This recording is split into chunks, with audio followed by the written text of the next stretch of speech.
Arrêtez de dire qu'un jour vous ferez quelque chose. Si vous mouriez aujourd'hui, vous n'auriez plus de temps pour planifier.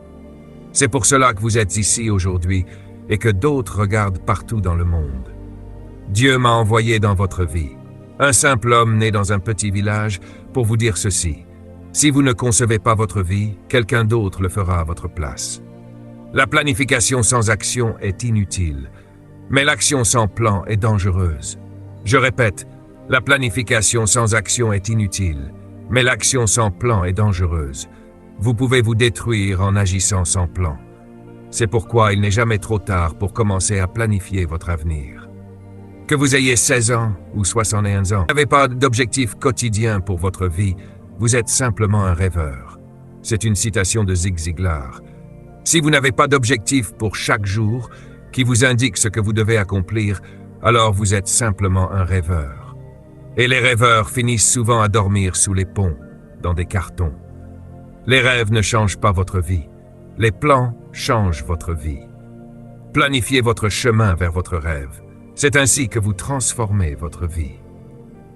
Jérémie dit encore, « Je connais les projets que j'ai formés pour vous. » Cela signifie que Dieu connaît non seulement votre destination, mais aussi la manière d'y arriver. Souvenez-vous, un plan est la distance entre le début et la fin. Dieu a créé votre fin, c'est votre but. Mais il a aussi prévu la route pour y arriver. Et cette route ne concerne pas seulement la destination.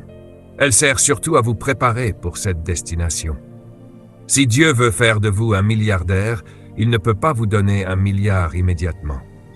Vous n'êtes pas prêt pour une telle responsabilité. Il doit donc créer un plan pour vous préparer.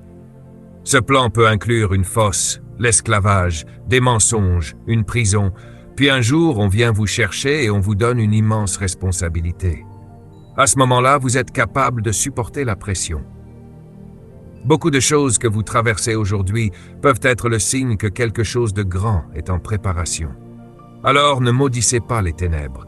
La lumière arrive. Ne méprisez pas votre pauvreté. Si vous avez un plan, Dieu peut vous conduire de la pauvreté à la prospérité. Et les gens seront étonnés de ce que Dieu fera dans votre vie dans les prochains mois. Dieu est bon.